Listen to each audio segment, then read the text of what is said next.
오늘은 세월을 아끼라는 제목으로 함께 말씀의 은혜를 나누도록 하겠습니다. 어느 크리스천 교수의 이야기로 시작하겠습니다. 요즘 가끔 뉴스를 보면 집중호우로 물난리를 겪는 뉴스가 많아졌죠. 얼마 전에는 유럽에서, 또 며칠 전에는 뉴욕, 미국에 있는 뉴욕 허리케인으로 인해서 물 큰 피해가 있었다는 소식이 있었습니다.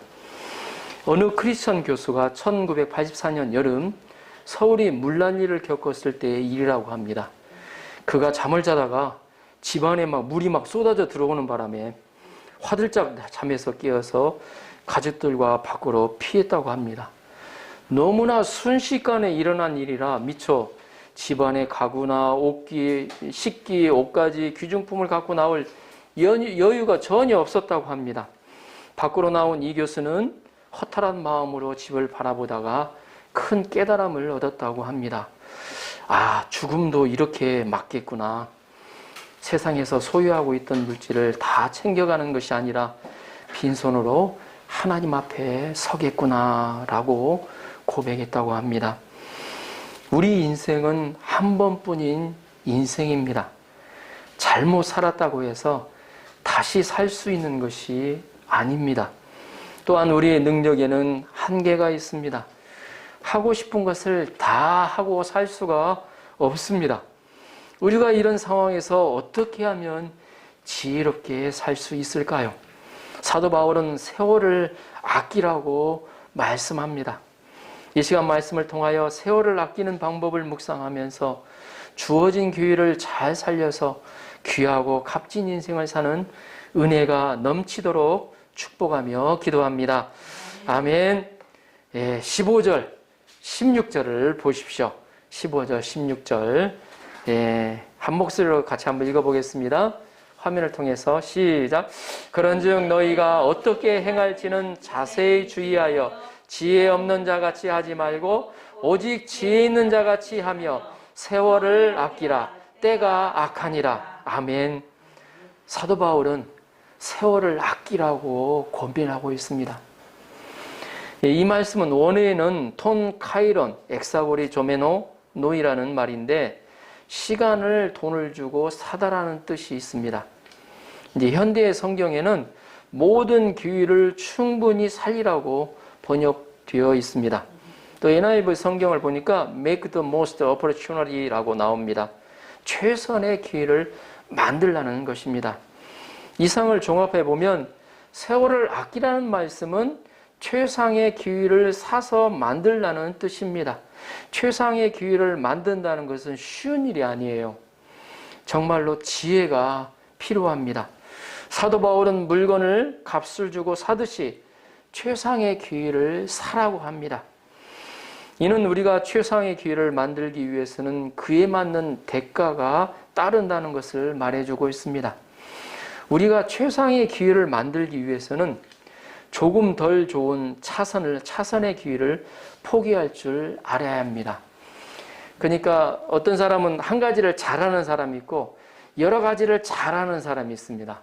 근데 여러 가지를 잘하는 사람은 한 가지 잘하는 사람에 비해서 따라갈 수가 없어요. 그래서 한 가지를 잘하려면 다른 걸 어때요? 이것도 하고 이것도 잘하는 것들 어때요? 솎아줘야 돼요. 솎아줘야 된다는 거죠. 최선의 기회를 사기 위해서는 우선순위를 정하고 순위가 우선인 것부터 해나가야 됩니다. 이 우선순위가 어때요? 중요도죠? 가장 중요한 것부터 먼저 해나가는 거예요. 할 일이 아주 많아요. 그 가운데 가장 중요한 것부터 해나가는 것이 시간을 버는 거예요. 보면 다 할 수 없으니까요. 우리에게는 여러 가지 하나님의 기회가 지나가고 있습니다. 우리 성공의 사례 이 책을 읽어보면 인생에는 어때요? 3번의 기회가 온다고 그러죠? 성공할 수 있는 3번의 기회가 온다고 그러고 마찬가지로 하나님도 우리에게 여러 가지 기회가 주어진다는 것입니다. 우리는 이런 기회를 놓치지 말고 잡아야 합니다. 술 먹은 사람에게 복음을 전해서는 잘 영접하지 않습니다. 그러나 질병으로 고통하고 있을 때 손을 잡아주고 기도해주면 복음을 영접하기 쉽습니다. 이런 귀를 잡는다는 것입니다. 특히 우리가 잡아야 할 때는 무엇입니까? 첫째, 우리는 구원의 때를 놓치지 말아야 합니다. 첫째, 이 중요합니다. 우리는 구원의 때를 놓치지 말아야 합니다. 구원에도 때가 있다는 것입니다. 이사야서는 말씀합니다. 이사야 55장 6절 7절에 이렇게 나와 있습니다. 너희는 만날 만한 때에 찾으라. 가까이에 계실 때에 그를 부르라. 악인은 그 길을 불의한 자는 그 생각을 버리고 여호와께로 돌아오라. 그리하면 그가 긍휼히 여기시리라. 우리 하나님께로 나아오라. 그가 널리 용서하시리라 라고 말씀하고 있습니다. 전도를 하다 보면 지금은 바쁘니까 나중에 여유가 생기면 믿는다고 하는 분들이 있습니다. 또 어떤 분은 이 세상 즐기다가 죽기 전에 딱 믿을게요 하는 사람도 있습니다. 그러나 이런 분들은 항상 구원을 받을 수 있는 것은 아니라는 것을 기억해야 합니다. 구원의 문이 열렸다가 닫혀지기도 한다는 것을 기억해야 합니다. 성령께서 역사하시는 때가 있습니다. 하나님이 부르시는 때가 있어요. 그때를 놓치지 말고 나가야 합니다. 우리가 하나님의 말씀을 들을 때 마음에 찔림이 있다면 그때는 구원받을 만한 때입니다. 우리가 기도할 때 하나님이 회개의 영을 주신다면 그때도 구원받을 만한 때입니다. 이 때를 놓치면 구원을 받지를 못해요. 창세기에 나오는 에서라는 사람이 있습니다.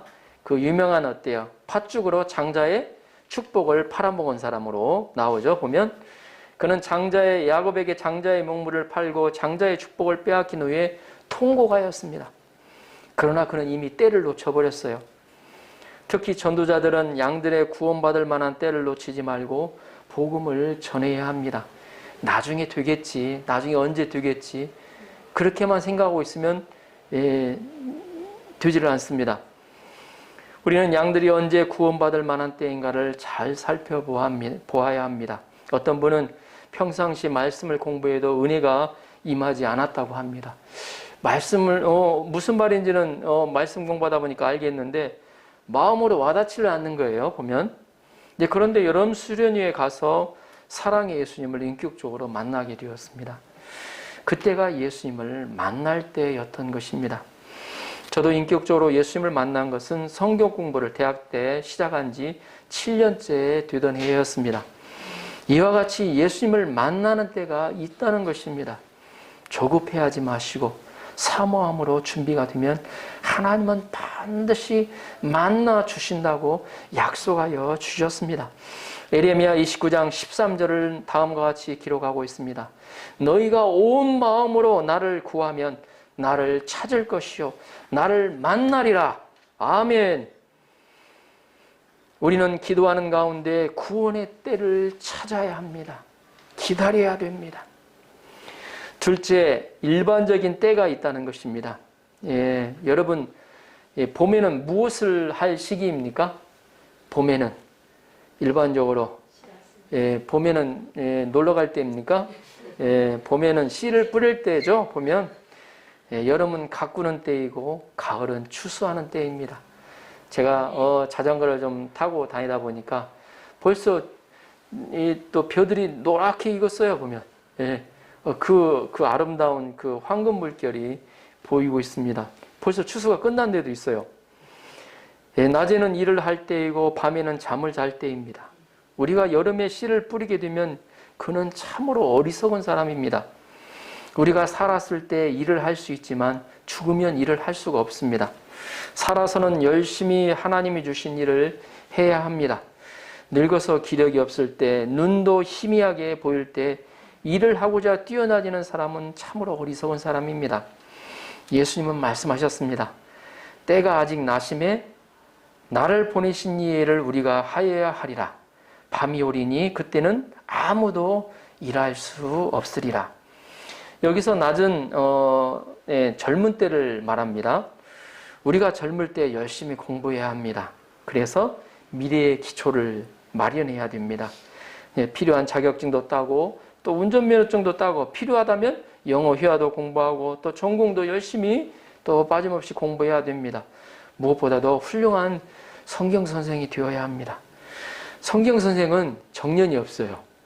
예, 나이 먹고 흰머리가 다 되어도 말씀으로 자신을 지키고 또 말씀으로 다른 사람에게 어때요? 위로하고 도와갈 수가 있습니다. 젊을 때 또 믿음을 배워야 돼요.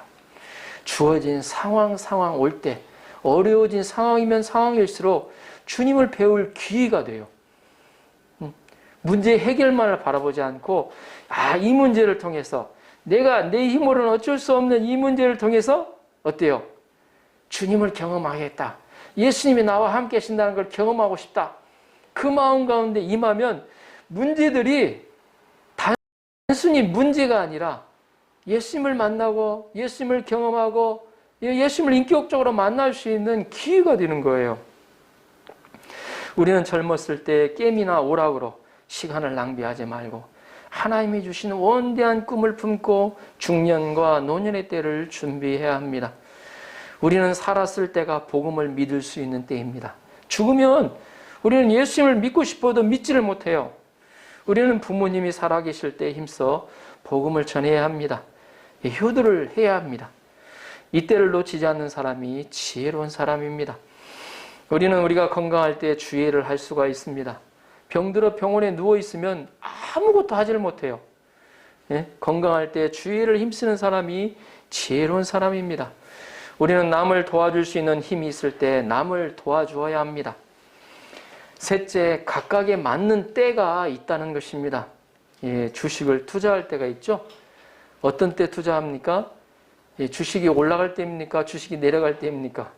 주식이 내려갈 때죠. 보면 골이 깊을 때 보통 투자를 합니다. 이때를 분별해야 돈을 벌 수가 있습니다. 우리에게도 하나님께서는 각각의 때를 예비해 놓고 기다리고 계신다는 것입니다. 예수님이 이 하나님의 타임 스케줄에 따라서 움직이셨어요. 한 번은 갈릴리 가나에 혼인잔치가 있었습니다. 혼인잔치에서 흥을 돋구는 포도주가 떨어지는 심각한 문제가 발생했어요. 예수님의 모친 마리아가 이 사실을 예수님께 고했죠. 알려드렸죠. 그러자 예수님이 뭐라고 말씀하셨습니까? 여자여, 나와 무슨 상관이 있나이까? 내 때가 아직 이르지 아니하였나이다. 하지만 하인들이 예수님의 무슨 말씀이든지 순종하고자 하는 자세가 되었을 때 예수님은 친히 물을 포도주로 변화시키는 놀라운 기적을 이루어 주셨습니다. 하나님은 아브라함의 큰 민족을 이루고 열국의 아비로 삼아주신다고 약속하여 주셨습니다. 그러나 아브라함이 원하시는 때 주시지 않았습니다. 25년이 지난 후에 그것도 하나님의 때의 아들 이삭을 허락해 주셨습니다. 하나님은 당신의 때에 따라서 행하십니다. 우리는 이 하나님의 때를 믿고 기다려야 합니다. 그러나 기다리는 것은 그냥 앉아있는 것이 아니에요. 가나의 혼인잔치에 나오는 하인들처럼 하나님이 일하실 수 있는 역사 환경을 만들고 믿음을 갖고 순종의 분위기를 만드는 것입니다. 그것도 또 기도하는 것입니다. 예수님은 예루살렘을 떠나지 말고 내가 약속하신 것을 기다리라고 제자들에게 말씀하셨습니다. 제자들은 무조건 잠자면서 기다리지 않았습니다. 그들은 한 곳에 모여서 마음을 같이하여 전혀 기도에 힘썼다고 사도행전 기록하고 있습니다. 우리는 하나님의 때를 만들기 위해 믿고 순종하고 마음을 열어놓고 주님 앞에 나아가 기도하는 환경을 만들어야 됩니다. 조지 밀러는 한 친구를 위해 52년을 기도하였다고 고백하였습니다. 그런데 그가 예수 그리스도를 영접했을 때 감격을 고백한 적이 있습니다. 그러면 우리가 왜 세월을 아껴야 합니까? 16절을 다시 한번 보십시오. 16절을 세월을 왜 아껴야 됩니까? 16절 같이 한번 읽어볼까요? 16절 시작. 세월을 아끼라 때가 악하니라. 아멘. 사도 바울은 때가 악하기 때문이라고 했습니다. 이 때가 악하다는 것은 시대가 악하다는 뜻입니다. 시대가 악해서 우리를 유혹하는 것이 너무나도 많이 있습니다. 게임방에서부터 오락실, 텔레비전, 인터넷, 유튜브, 이제는 마약이 우리를 유혹합니다. 요즘 어때요? 뉴스에서 마약 많이 나오죠? 요즘에는 상당히 많이 나왔어요. 많이 나오고 있어요. 그뿐만이 아닙니다. 물질 만능주의, 돈이면 다 된다는 그런 어때 주의죠. 그 다음에 인본주의, 사람 중심으로, 인권 중심으로 뭐든지 바라보는 해석하기 때문에 우리를 유혹하고 시험합니다. 우리는 이런 시대 세월을 아끼지 않으면 시간을 낭비하기가 쉽습니다. 또한 때가 악하기 때문에 심판이 가까이 와 있다는 것을 인식해야 합니다. 우리가 이 세상에서 살라는 제한되어 있습니다. 이 제한된 시간에 세월을 아껴야 합니다. 우리가 입사를 하면 정년 퇴임을 할 것을 생각하며 행해야 된다는 것입니다. 네, 많은 사람들이 오해하는 것이 있습니다. 네, 시간이 많다는 생각이에요. 아직 살 날이 많다고 생각하는 겁니다. 특히 우리 10대, 우리 산이장만한 20대 초반에 있는 사람들은 나의 청춘이 영원할 것처럼 생각합니다. 예, 그러나 살아보시면 아시겠지만 결코 영원하지 않죠. 금방입니다. 예, 어떤 분은 눈 깜짝할 사이, 우리 제일 빠른 그 말도 나오죠. 눈 깜짝할 사이라고 나와요. 금방 3, 4학년이 되고 중년이 됩니다. 예, 저도 마음은 30대인데 어느새 50대가 되었습니다. 가는 세월 잡을 수 없고 오는 백발 막을 수 없다는 시조가 있습니다. 우리는 이 인생의 황금 시기를 어떻게 살아야 되겠습니까? 황금같이 아껴서 참으로 귀한 데 시간을 투자해야 합니다. 인터넷 게임이나 채팅과 같이 영향가 없는 일에 우리의 귀중한 시간을 낭비해서는 안 됩니다. 스포츠 신문의 연예 기사나 수준 높은 잡지나 책의 시간을 허비해서는 안 된다는 것입니다. 프로 펀드 매니저 같은 사람은 현명한 투자가는 이익이 될 만한 곳에 돈을 아주 집중적으로 투자를 합니다. 우리도 우리의 황금 같은 시간을 가장 유익한 곳에 집중적으로 투자를 해야 합니다. 우리가 어디에 시간을 투자하냐에 따라서 인생을 성공하느냐 실패하느냐가 달려 있습니다. 그러면 우리가 어떻게 세월을 아낄 수 있습니까? 15절을 다시 한번 보십시오. 15절. 그런즉 너희가 어떻게 행할지는 자세히 주의하여 지혜 없는 자같이 하지 말고 오직 지혜 있는 자같이 하며. 사도 바울은 우리가 어떻게 행할 것을 자세히 주의하라고 지혜 없는 자같이 하지 말고 지혜 있는 자같이 주의하라고 권면합니다. 이 새 번역 성경에는 얼마나 정확히 행하고 있는지 주의하라고 말씀합니다. 정확히 때를 따라서 행하고 있는지 주의하라는 말씀입니다. 자기의 기분 내키는 대로 행하지 말고 하나님의 때인지 아닌지 현재 이 상황에서 어떻게 행하는 것이 가장 적절한가 판단하는 것입니다. 성령님은 지혜가 있으십니다. 예, 지혜의 성령님이라고 하시죠. 우리는 후히 주시고 꾸짖지 아니하시는 하나님께 매 순간 지혜를 달라고 기도해야 합니다. 그래도 어떤 것이 지혜인지 잘 모를 때가 있습니다. 어떤 것이 적절한 판단인지 저희는 잘 모릅니다. 이때는 좋은 원칙 하나가 있습니다. 그것은 고난이 있는 쪽, 힘든 쪽, 십자가가 있는 쪽, 내가 하기 싫은 쪽으로 행하면 그것이 하나님의 지혜일 때가 많습니다. 왜 그럴까요? 예수님은 십자가가 하나님의 지혜라고 말씀하셨기 때문입니다. 십자가에 미련한 것이 사람보다 더욱 지혜롭다고 하셨습니다. 성경 말씀대로 살아가는 사람, 그 사람이 정말로 지혜로운 사람입니다. 잠언에는 여호와를 경외하는 것이 지혜의 근본이라고 했습니다. 지혜의 시작이라고 했습니다. 우리는 하나님을 최우선 순위에 둘 때 지혜롭게 행할 수가 있습니다. 17절을 보십시오. 17절 같이 한번 읽어볼까요? 17절 시작. 그러므로 어리석은 자가 되지 말고 오직 주의 뜻이 무엇인가 이해하라. 아멘. 지혜로운 사람은 주의 뜻을 이해하는 사람입니다. 주님이 뭘 원하시고 주님이 뭘 기뻐하신가를 알고 행하는 사람입니다. 우리가 주의 뜻을 따라서 행할 때 우리는 시간을 아낄 수가 있어요. 그게 지혜롭게 사는 방법이에요.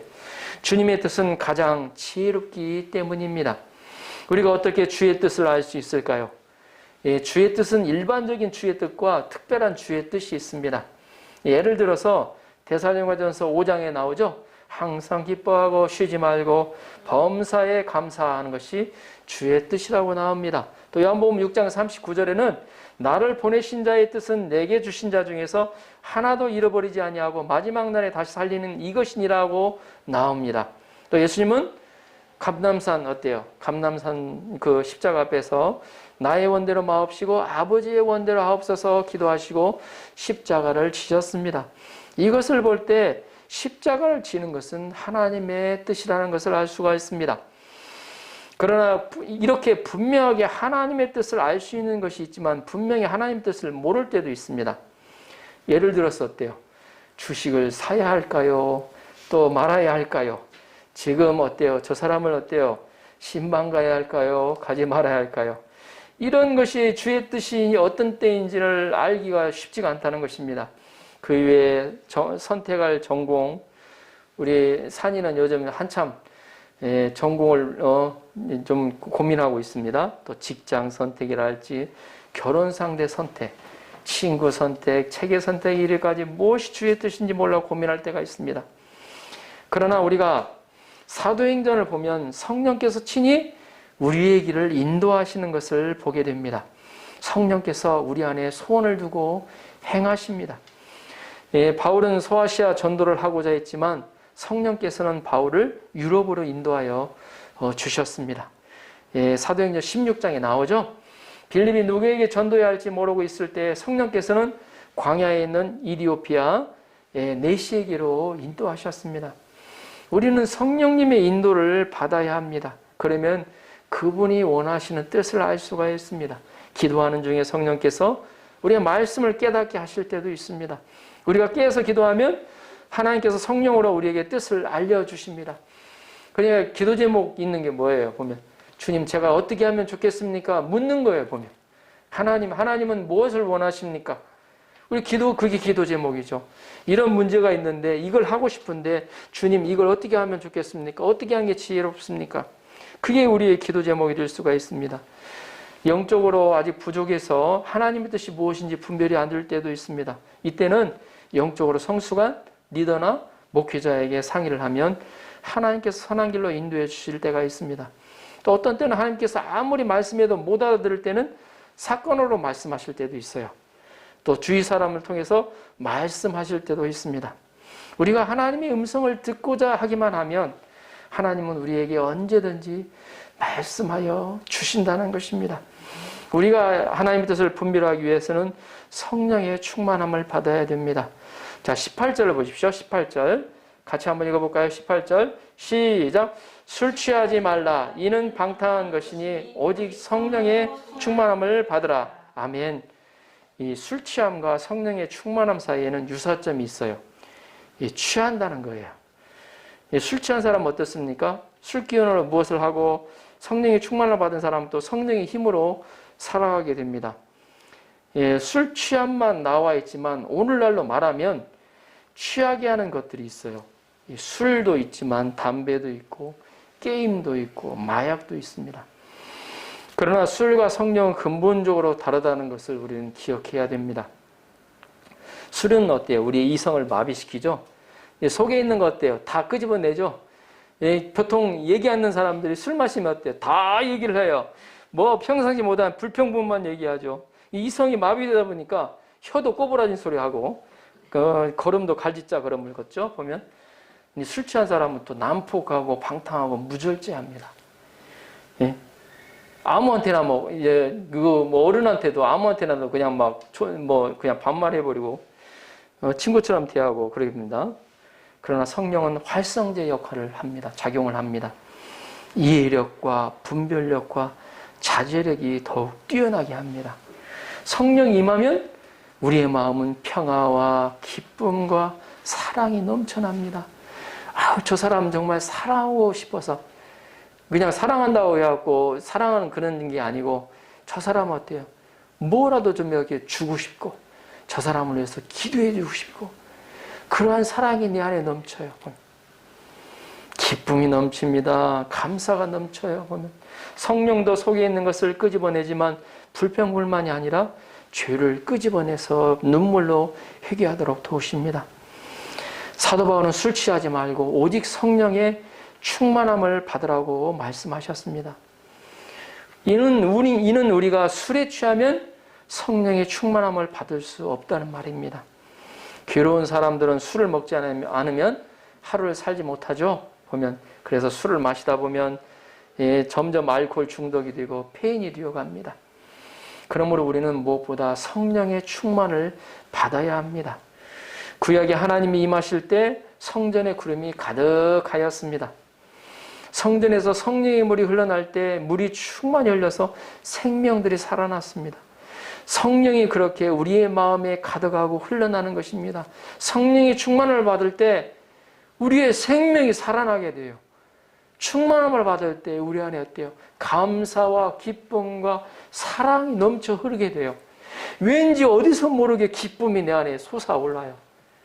그럼 마음에 평안이 임합니다. 누가 딱 옆에서 어때요? 딱 보디가드가 지켜주는 것처럼 마음의 평안이면.